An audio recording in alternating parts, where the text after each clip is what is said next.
CTV News at 5 with Tony Ryma and Rick Wyman with weather. Good evening. Glad you're with us on this Friday. 3 Quebec men are facing charges of attempted murder following what's being described as a firearm-related incident in Kirkland Lake. OPP responded to an area of Wood Street Saturday afternoon. One person was rushed to hospital and was later flown out to a trauma center by Orange. Investigators say they have life-altering injuries but are in stable condition. Police say with the assistance of the Sûreté du Québec, the search of a motor vehicle led to a large amount of Canadian cash, suspected drugs, and prohibited weapons. All three are also facing charges of participation in a criminal organization. All right, it's time for your first check on weather. Unsettled, to say the least. To tell us more, let's bring in CTV's Rick Wyman. Rick. Hi, Tony. Just checking to make sure everything's on the up and up in terms of our weekend forecast. A systems map brought to you by Environment Canada, and of course, it's proudly sponsored by CAA. Get your membership today at caa.ca.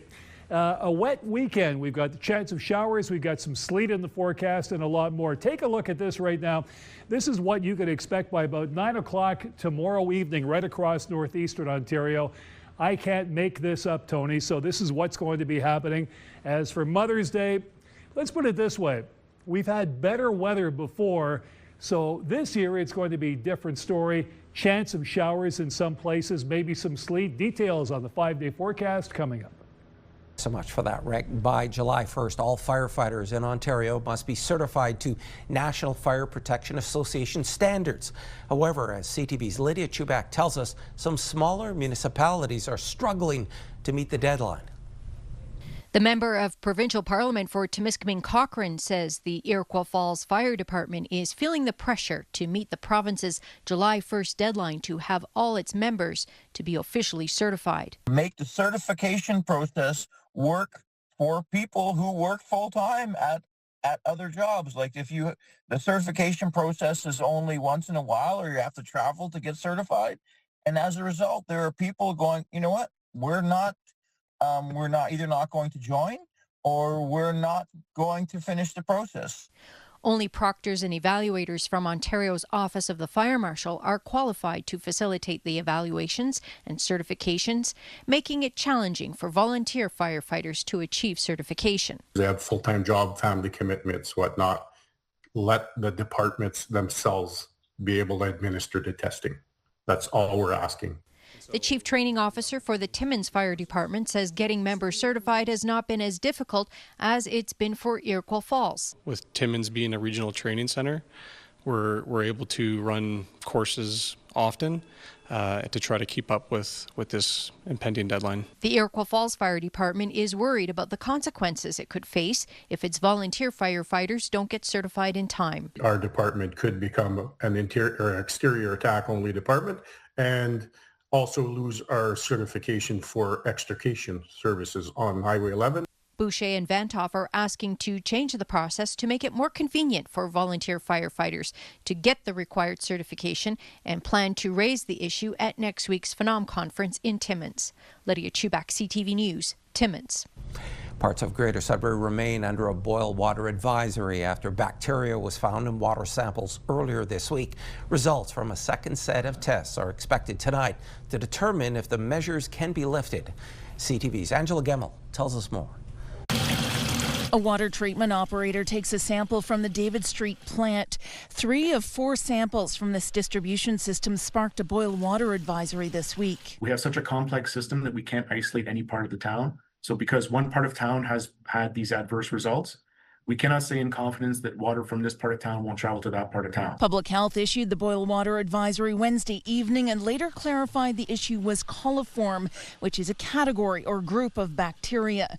The city of Greater Sudbury says 54% of the population was impacted, roughly 90,000 residents. We realize it is hard on the public, it is hard on businesses, but because we don't know if there are actual pathogens out there, we got to suggest that you boil your water.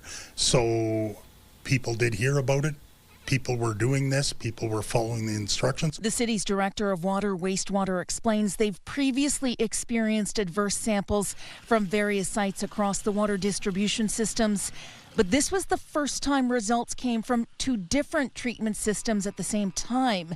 An investigation is now underway into what could have led to those results. Was there any deviation from procedure? This time there wasn't. It's just a strange occurrence. So it's really reviewing our procedures. How did we collect the samples? Did we do anything differently this time?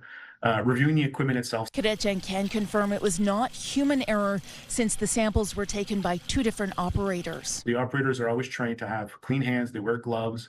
They have to use a special bottle. There's actually a special technique to fill the bottle.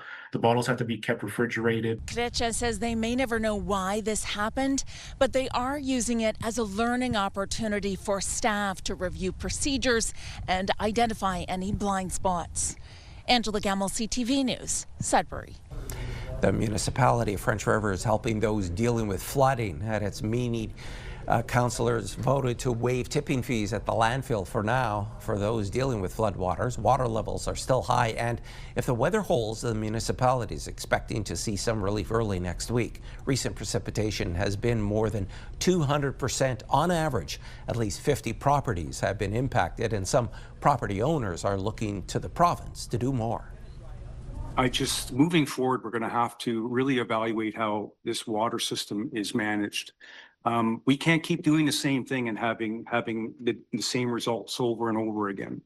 I think that there has to be a concerted effort into looking at things, evaluating how things are done, and coming up with different ways of managing this system.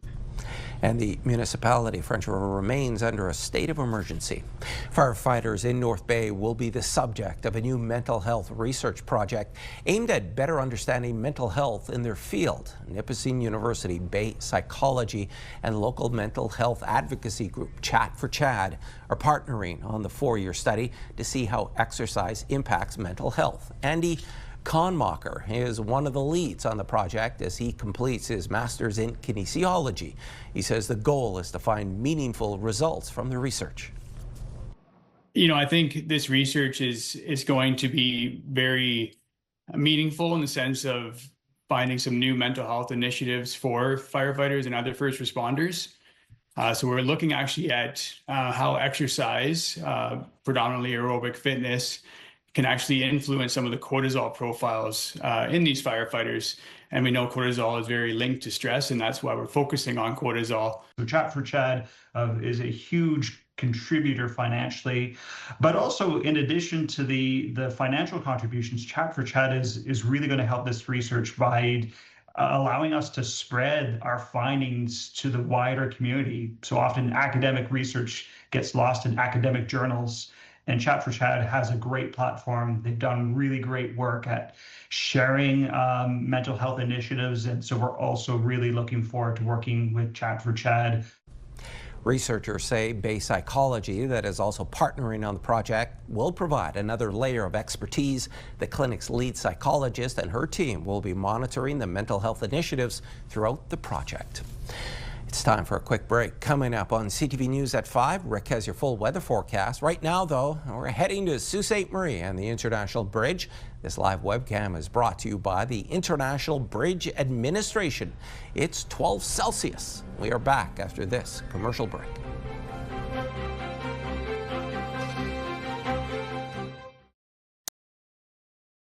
When you see it happen, send it to CTV News. Text 10400 from your screen to ours. Text 10400.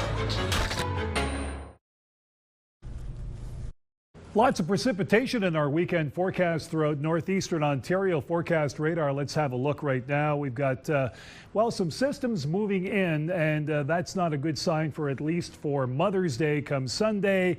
We'll keep a close eye on that. We'll have our conditions here momentarily, but then again, you can see that broad band of precipitation Sunday by about supper time, 5 o'clock. So let's check out the numbers while we can. 5-day forecast, Sudbury, Nickel Belt, chance of showers tomorrow at 12.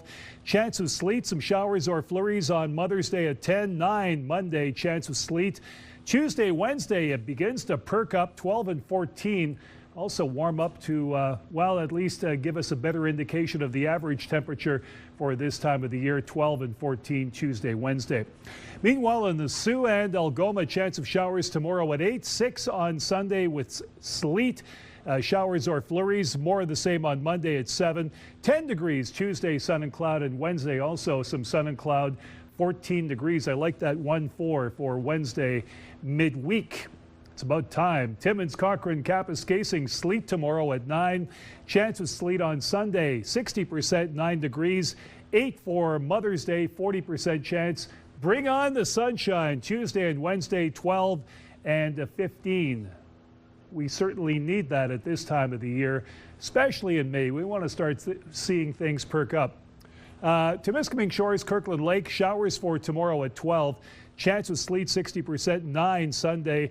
Chance of sleet Monday at 9. Then sunshine Tuesday at 12. 16 Wednesday, sun and cloud. And that's where we should be. The average temperature for this point in May, 16 degrees. We'll get that next Wednesday, Temiskaming Shores and Kirkland Lake. Now we'll look at North Bay and what's happening in West Nipissing. Showers for tomorrow at 11. Chance of sleet at 60%. Sunday, 10 degrees. Monday, chance of sleet at 9. 11 Tuesday, sun and cloud. Wednesday, sun and cloud, going all the way up to 14. Okay, that's a start, and hopefully we'll start seeing some warmer temperatures. We'll have more on that coming up in the 7-day forecast, Tony, but at least there is some hope. Once we get through this weekend, unfortunately for Mother's Day, we'll have some sunshine and warmer weather by about midweek next week. Back to you.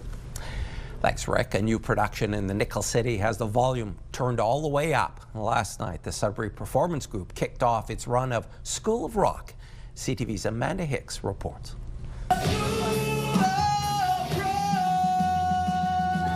The volume is loud, the lights are bright, and the energy is undeniably rock and roll. The Sudbury Performance Group is calling its production of School of Rock a monster of a show. It's absolutely incredible just how much local talent that we have. Some of these young performers started off during our summer camps that we do for the past number of years. And some of that was their very first time ever trying any type of performing arts. And then all of a sudden now they're on stage. There will be 32 cast members ranging from ages 9 to early 50s. And for the first time in Sudbury Performance Group history, the show features 2 live bands on stage, performing anthems like Stick It to the Man and You're in the Band. The production follows the story of Dewey Finn, a failed rock star who poses as a substitute teacher to transform a class of prep school students into a rock band. Who doesn't want to embody that manic energy that Jack Black has? You know, he made it, really well known with that movie, and of course with his other projects and stuff, but like it's really just fun to, get that out on stage. People tell me I'm very similar to her. She's very perfectionist, and once she's in the band, she is the band manager, and she really plays to that by bossing everyone around and making sure everything's in order. He starts off as a percussionist in the music room, but then Dewey, or Ned Schneebly, gets him to play drums, and he's instantly better. I feel like this is a great show to show off how I've really developed as an actor and a drummer. From the classroom to the concert hall, Manisto says this ensemble proves that rock and roll is a language that everyone can speak. The production runs through May 23rd here at Thornloe University. Amanda Hicks, CTV News, Sudbury. Historic items from Fort La Cloche are on display at the Massey Area Museum. That story right now from CTV's Madison Merrier.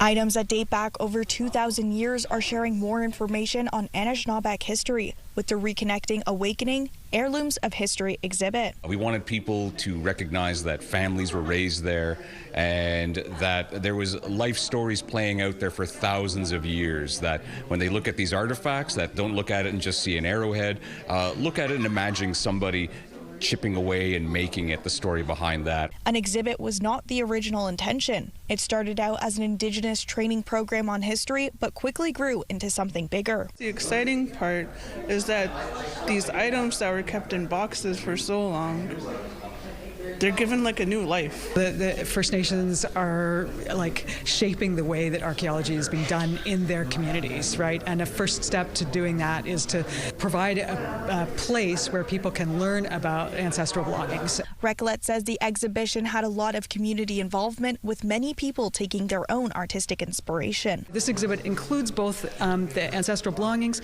but it also includes artwork from Anishinaabe artists that is inspired by Cloche.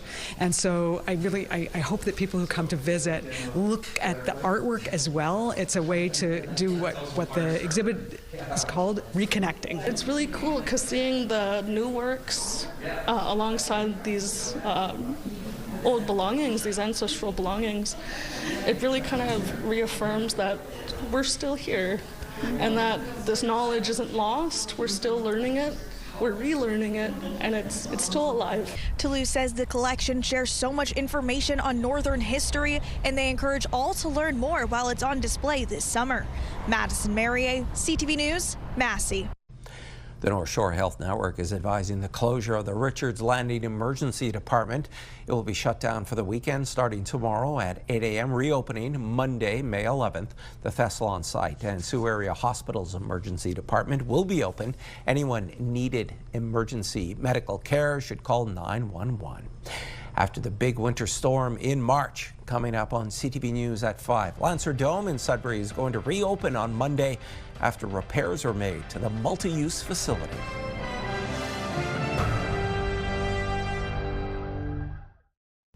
A big announcement in Sault Ste. Marie for sports fans and athletes today. Renovations to a local facility and a major tournament are heading the city's way. Details from CTV's Corey Nordstrom. A dual announcement from provincial ministers took place in the Sioux today.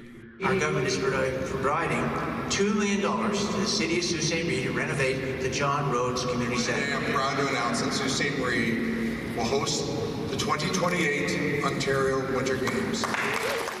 At the John Rhodes, funding will go towards repairs to the roof and HVAC system, expected to be complete by this fall.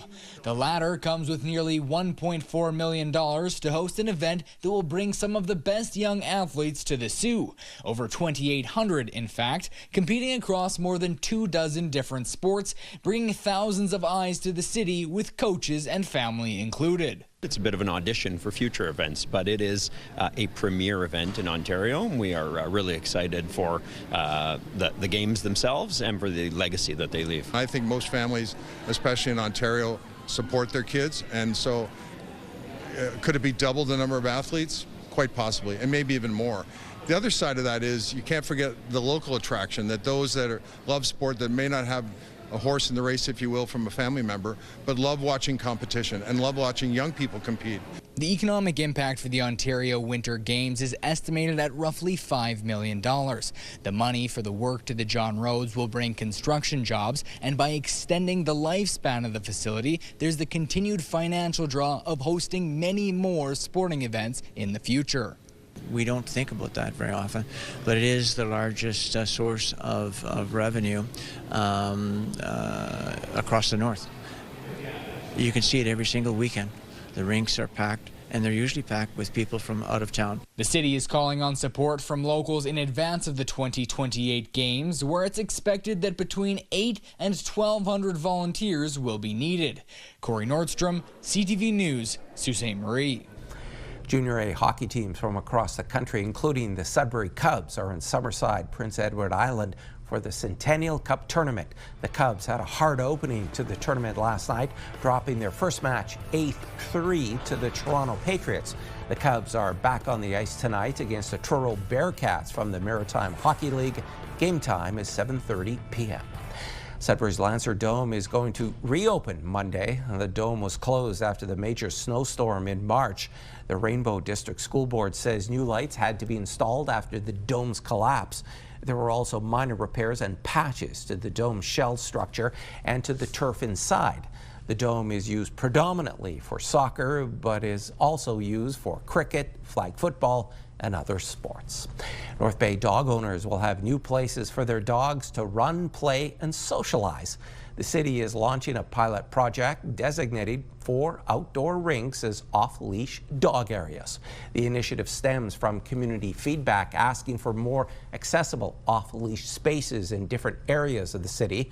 The trial locations include Sage Park, Kinnett Playground, Green Hill Park, and Police Playground. These are in addition to planned enhancements this spring at the Brooman Community Dog Park. Le Salon du Livre is kicking off Stories of Our Roots this weekend in Sudbury. Place des Arts will host the 13th annual event, which started today. The weekend will feature nearly 40 authors and artists from across Canada. The celebration of Francophone literature will include book launches, a spotlight on self-published authors, panel discussions, and live performances. You know, we're in a minority situation, a linguistic minority situation in Sudbury. We're far from Quebec, so it is important to reunite authors and the public at least once a year so that the public can discover the new titles that are out on the market in Canada. Festival and day passes are available through Le Salon du Livre website. A concert, a giant light, and moose. When we return, our community close-up segments. You're watching First at 5.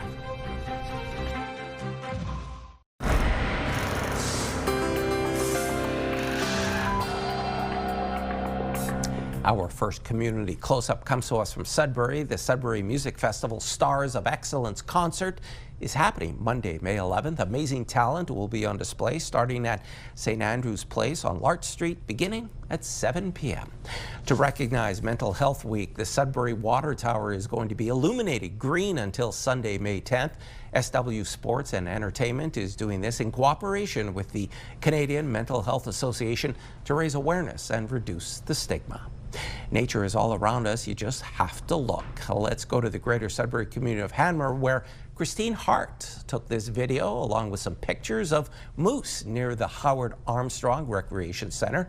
Thanks so much for sending these in to us, Christine.